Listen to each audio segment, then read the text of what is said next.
On the morning of January 22nd, 1879, under the shadow of a sphinx-shaped mountain in the heart of Zululand, British scouts chased a small group of fleeing warriors into a valley. What they discovered there would shatter the confidence of the Victorian Empire and rewrite the rules of colonial warfare forever. Sitting in complete silence on the valley floor were 20,000 Zulu warriors, their shields glinting in the African sun, their assegais ready for war. Within hours, this discovery would unleash one of the most shocking military disasters in British history, a battle where the most advanced firearms of the industrial age would face the traditional spears of Africa in a clash that defied every expectation of European military superiority. The massacre at Isandlwana stands as a monument to the deadly miscalculation of imperial arrogance. Here, beneath the towering cliffs of a remote African mountain, the myth of technological invincibility would be torn apart by warriors armed with cowhide shields and stabbing spears. This is the story of how 28,000 Zulu fighters, led by brilliant tactical minds and driven by fierce determination, would annihilate a modern British force in just 2 hours of savage combat. It is a tale of courage and catastrophe, of ancient warfare meeting industrial might, and of a single battle that would echo through the corridors of power from London to the kraals of Zululand. The roots of this disaster stretched back to the grand imperial ambitions that drove Victorian Britain to the furthest corners of the earth. In the smoke-filled halls of Whitehall, colonial administrators dreamed of a unified South Africa under British rule, a vast territory that would yield untold wealth from its gold mines and diamond fields. The architect of this vision was Sir Henry Bartle Frere, a colonial administrator whose experience stretched across the empire from India to the Cape Colony. Frere saw South Africa as a powder keg of racial tensions and competing kingdoms that threatened British interests at every turn. His solution was confederation, the forcible unification of all South African territories under the Union Jack. But standing in the way of this imperial dream was the Zulu Kingdom, a military powerhouse that had dominated southeastern Africa for decades. Under the iron rule of King Cetshwayo, the Zulus maintained one of the most formidable armies on the continent, a force that could field tens of thousands of disciplined warriors at a moment's notice.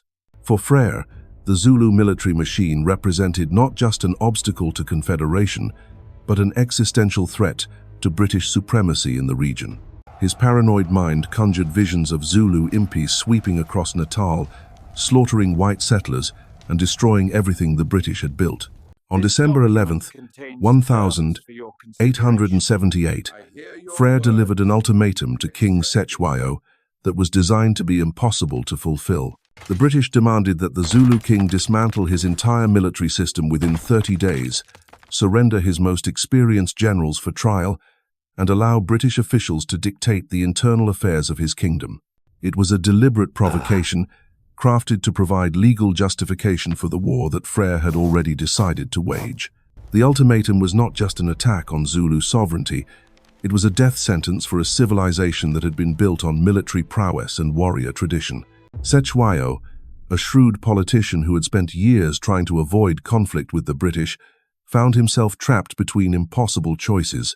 To accept the ultimatum would mean the complete destruction of Zulu independence and the reduction of his people to colonial subjects. To refuse would mean war against the most powerful empire on earth. For weeks, the king wrestled with the decision, consulting his advisors and seeking any possible diplomatic solution. But as the deadline approached, it became clear that Frere had left him no choice. On January 6th, 1879, the ultimatum expired, and the British Empire was officially at war with the Zulu Kingdom. Lord Chelmsford, the commander tasked with bringing the Zulus to heel, was a veteran of colonial warfare who had earned his reputation in campaigns across India and Abyssinia. Confident in the superiority of British arms and training, he devised a strategy that seemed foolproof on paper. 3 columns of troops would invade Zululand simultaneously, converging on the royal capital of Ulundi, like the jaws of a trap. The plan was designed to prevent the Zulu army from concentrating its forces, forcing them to fight piecemeal battles against disciplined British formations, armed with the most advanced weapons of the industrial age. The centerpiece of British firepower, was the Martini-Henry rifle, a technological marvel that represented the cutting edge of 1872 military engineering. This single-shot, breech-loading weapon could fire 12 rounds per minute in trained hands, delivering devastating 577 caliber bullets with deadly accuracy at ranges up to 400 yards. Each British soldier carried 70 rounds of ammunition, while reserve supplies waited in the rear to sustain prolonged firefights. Supporting this infantry firepower were mountain guns and field artillery, weapons that could shatter enemy formations at distances far beyond the reach of traditional African weapons. The British force that crossed into Zululand on January 11, 1879, was a formidable military machine by any standard. The central column alone numbered nearly 8,000 men, including 5 companies of the legendary 24th Regiment of Foot, mounted volunteers, native auxiliaries, and artillery units. These were professional soldiers, many of them veterans of campaigns in Afghanistan and India, men who had faced everything from Pathan tribesmen to Sikh warriors and emerged victorious. Their red coats and polished equipment spoke of imperial power, their disciplined ranks a testament to the military system that had conquered a quarter of the globe. But for all their technological advantages, the British forces suffered from a fatal flaw that would prove catastrophic in the battles to come. They advanced with the ponderous slowness of a European army, burdened by massive supply trains and hampered by cautious tactics better suited to the battlefields of Europe than the open grasslands of Africa. In 10 days of marching, Chelmsford's column had covered barely 10 miles, establishing fortified camps each night and sending out reconnaissance patrols that moved with textbook precision but glacial speed. The Zulus, by contrast, moved with the fluid grace of a people born to warfare.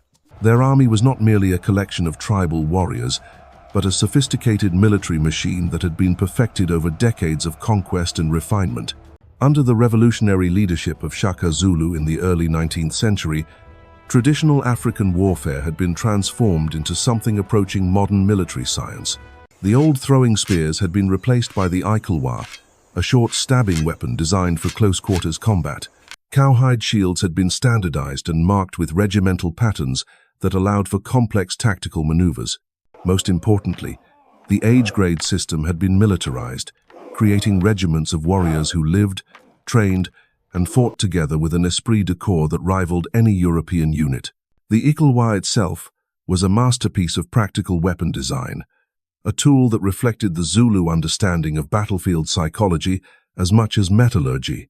Its broad, leaf-shaped blade was ground to razor sharpness and mounted on a short hardwood shaft wrapped in hide for grip.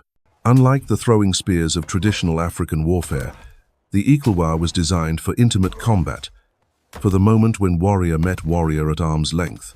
The weapon's name came from the sucking sound it made when withdrawn from a wound, a grim testament to its lethality in skilled hands. Complementing the iklwa was the isihlangu, the large cowhide shield that served both defensive and offensive purposes in Zulu combat doctrine. These shields, standing nearly 5 feet tall, were not merely protective devices but integral parts of a weapon system that had been perfected through generations of warfare. A skilled warrior could use his shield to hook an enemy's weapon, create openings in his defense, or simply batter him into submission before delivering the killing thrust with his spear.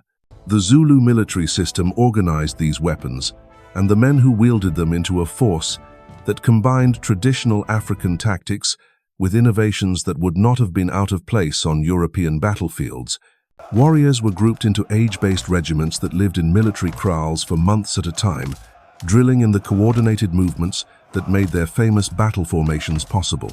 The bull's horns formation that would prove so devastating at Isandlwana required not just individual courage, but collective discipline of the highest order.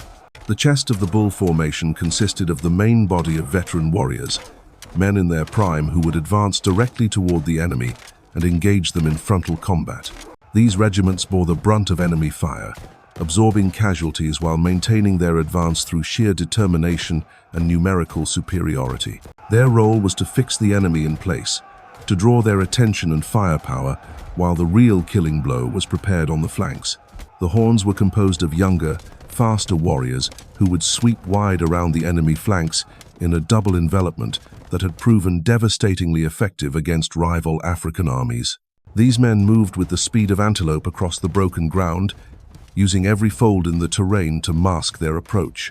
Their mission was not just to attack the enemy's sides, but to complete the encirclement, cutting off any possibility of retreat and turning an orderly withdrawal into a massacre. Commanding this intricate tactical ballet was a generation of Zulu generals who understood their enemy's strengths and weaknesses with startling clarity. Cetshwayo Kamahole, the overall commander of the Zulu force, was a veteran of dozens of battles who had spent years studying European military methods. He knew that British firepower was devastating at long range, but became less effective as the distance closed. His strategy was simple in concept, but fiendishly difficult in execution. Absorb the initial volleys, close the distance as quickly as possible, and overwhelm the thin British line through superior numbers and ferocity.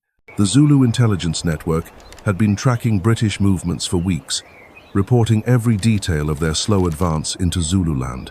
Native scouts, some of them serving in the British colonial forces themselves, carried word of enemy dispositions back to the main Zulu army.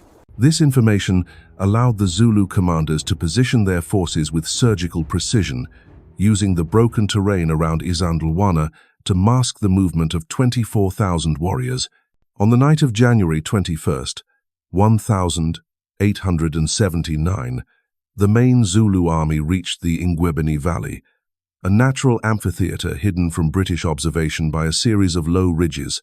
Here, in the traditional manner of their ancestors, the warriors performed the ritual preparations for battle. Medicine men moved through the ranks, sprinkling protective charms and calling upon the spirits of fallen heroes. War songs echoed across the valley as regiments recited their battle honors and rehearsed the movements that would carry them to victory or death. The British camp at Isandlwana, meanwhile, lay spread across the plain in a formation that violated every principle of colonial warfare that experience had taught the Imperial Army. Lord Chelmsford, convinced that the main Zulu force was miles away, had split his command, taking nearly half his men on a wild goose chase after phantom enemy forces. The remaining troops, under Colonel Henry Pulane, were left to guard a camp that stretched for over a mile without proper fortifications or concentrated defensive positions. Pulane himself was a competent administrator but had never commanded troops in battle. His experience lay in the comfortable world of garrison duties and paperwork, not the harsh realities of colonial warfare against an enemy that moved like lightning and struck with the force of a thunderbolt. When reports began filtering in of Zulu movements in the surrounding hills, he dismissed them as minor skirmishes with scouting parties, never imagining that the entire Zulu army was massing just beyond the horizon. The fatal discovery came at 11 o'clock on the morning of January 22nd, when a troop of Natal carbineers pursuing a handful of Zulu cattle raiders crested a ridge and found themselves staring into the Ingwebeni Valley. The sight that greeted them defied comprehension. Arranged in perfect silence across the valley floor were rank upon rank of Zulu warriors, their shields forming geometric patterns of black and white cowhide, their assegais glinting like a forest of steel in the morning sunday. For a moment that seemed to stretch into eternity, the two forces simply stared at each other across the divide that separated the industrial age from the warrior traditions of ancient Africa. Then, with a roar that shook the very ground beneath their feet, 20,000 Zulu warriors rose as one and began their advance toward the British camp. The great gamble was about to begin.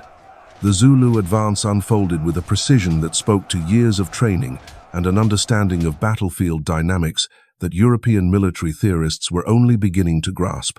Despite the surprise of their early discovery, the various regiments formed their attack formation on the run, their movements coordinated by a system of horn calls and battle cries that carried across miles of open ground. The chest moved forward in a steady, implacable advance, while the horns began their wide sweeping movement around the British flanks. Back at Isandlwana, the first reports of the approaching enemy were met with skepticism and confusion. Officers trained in the formal warfare of European battlefields struggled to comprehend the scale of what was approaching.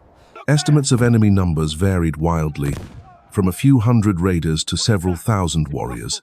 It was not until the dust clouds on the horizon began to resolve into distinct formations that the true magnitude of the threat became apparent.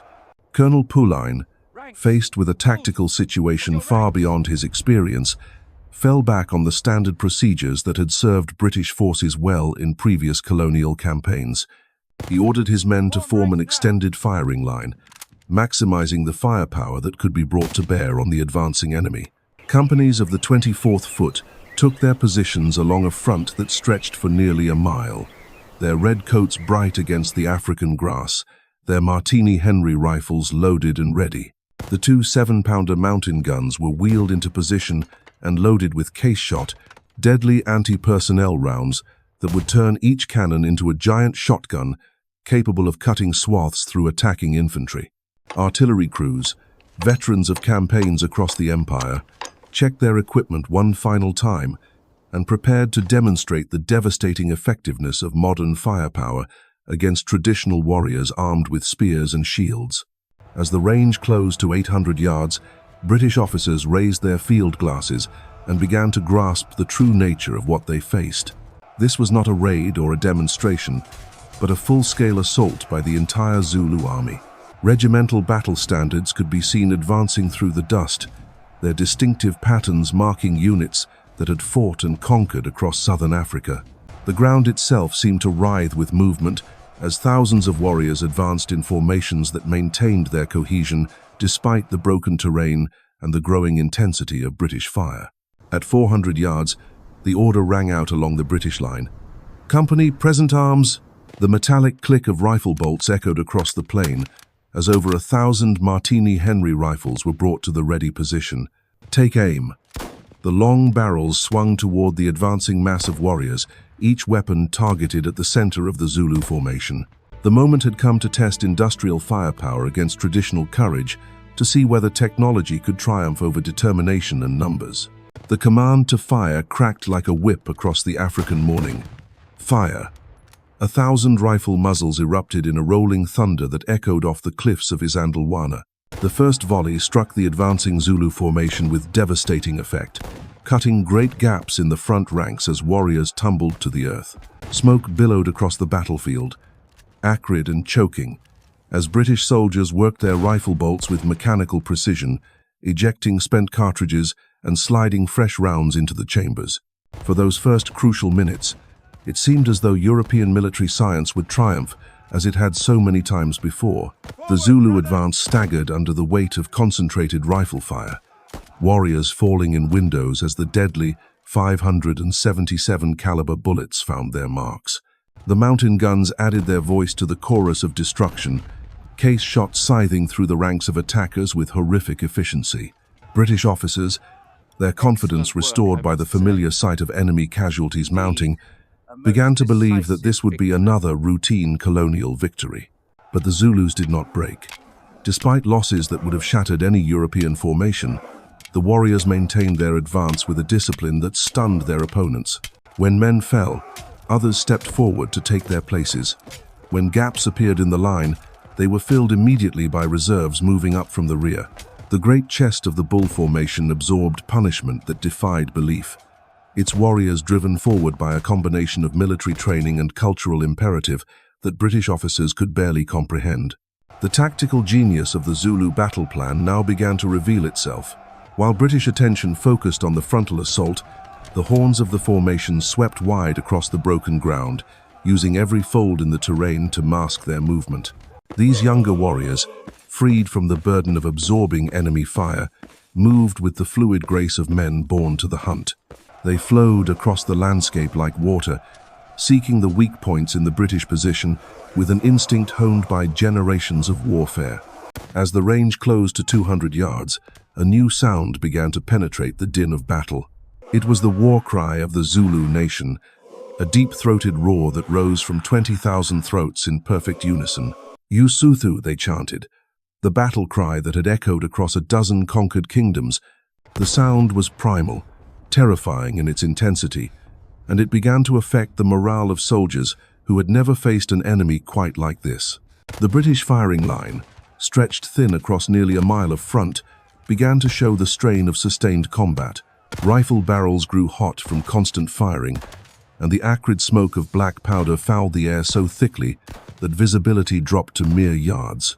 Soldiers found themselves firing into a grey haze, aiming at muzzle flashes and the occasional glimpse of shields and spears through the murk. The careful volleys of the opening moments gave way to individual fire as men loaded and shot as fast as their training would allow. It was then that the first ominous sign of disaster began to manifest. Runners sprinted back from the firing line, carrying messages that chilled the blood of every officer who heard them. "Running low on ammunition, sir."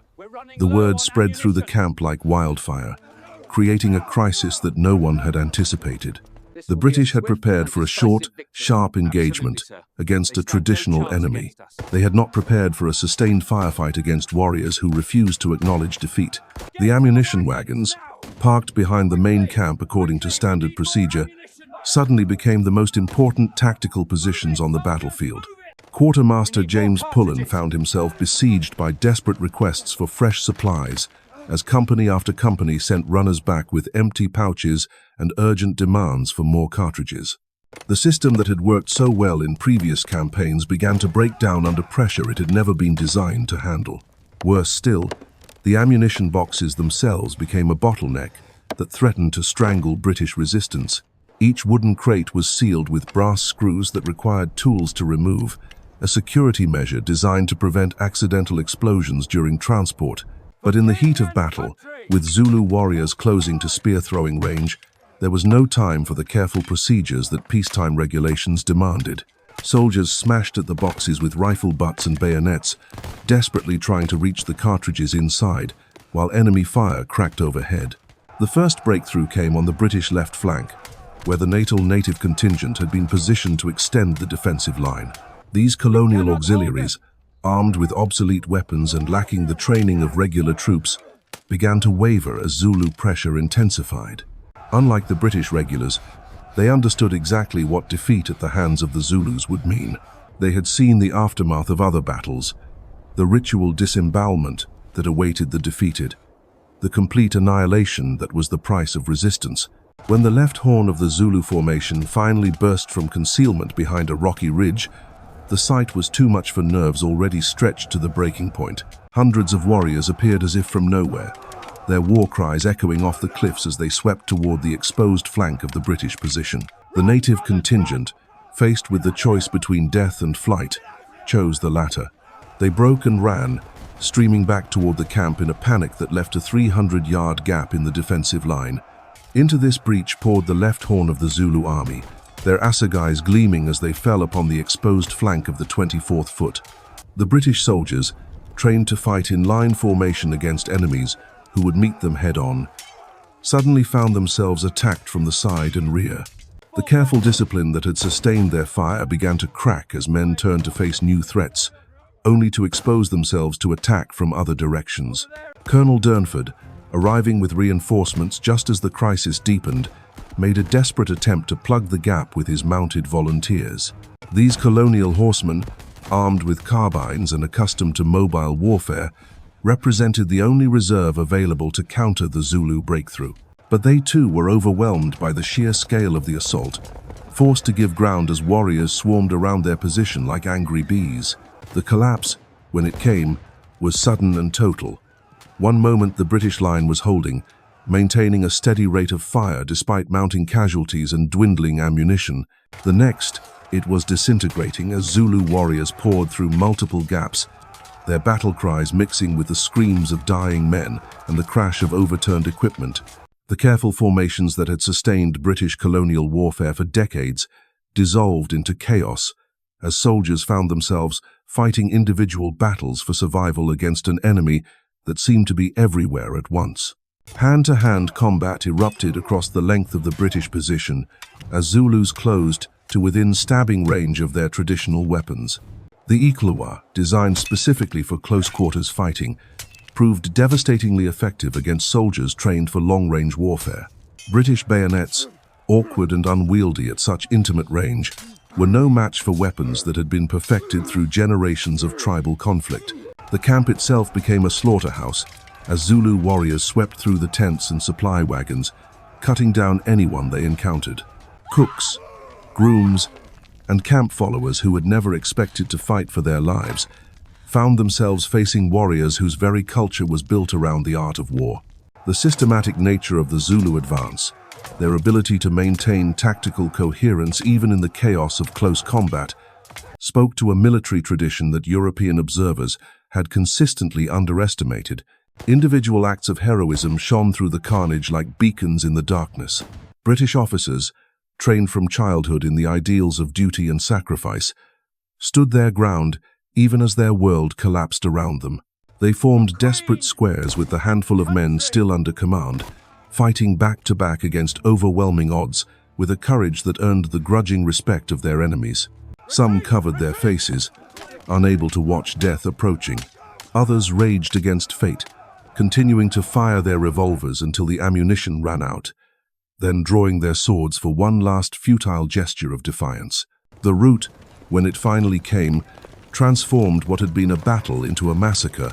Those British soldiers still capable of movement began streaming away from the camp toward the Buffalo River, the same waterway they had crossed with such confidence just 11 days before. But there would be no safety in retreat. The Zulu military system, perfected through decades of warfare against fleeing enemies, was designed to pursue and destroy defeated foes with ruthless efficiency. Young warriors, their blood singing with the excitement of victory, pursued the fleeing British across miles of open country. Their fitness, honed by years of warfare and hunting, allowed them to run down mounted men whose horses were already exhausted by the morning's fighting. One by one, the survivors were caught and killed, their bodies adding to a trail of carnage that stretched all the way back to the Natal border. The sun set that day on a field of unimaginable carnage. Of the 1,700 men who had defended the camp at Isandlwana, fewer than 60 Europeans survived.